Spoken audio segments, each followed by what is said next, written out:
Membro Polícia Naisia, o Comando Polícia Nacional Timor-Leste Município Dili, nebe Comando Geral suspende durante loro nenolo, halau hikas fale, atividade de serviço polícia hanessa bye-bye.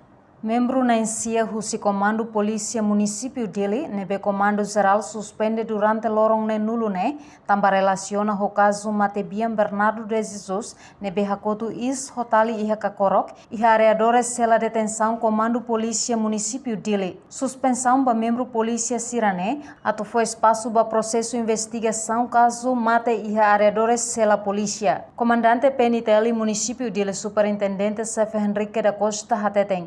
Membro Naisia nebe retan suspensão preventiva. O Comando Geral PNTL remata ona sira ne loron suspensão niniang.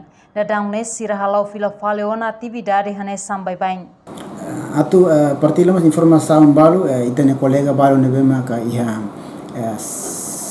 fulan rua bakotu nene sira retan suspensão preventiva o comando sira completa na sira lorong suspensão ninya 60 dias e agora sira tama halau serviço hana sampai bain mabe hakara tete kata dan mesmo ida tama serviço hana sampai bain mabe processo itu silau ita latene nini be finalidade no insa só que agora sira retan on espaço para tornar sira tama fila fale serviço buat itu continua tanto criminal tanto disciplinar buat itu continua nella ordem basira itu mbak ema hotu listo processo mas ita tene nini continuação nene o insa. Mas que no processo hotu o Ministério Público niang continua lá tanto o criminal no disciplinar.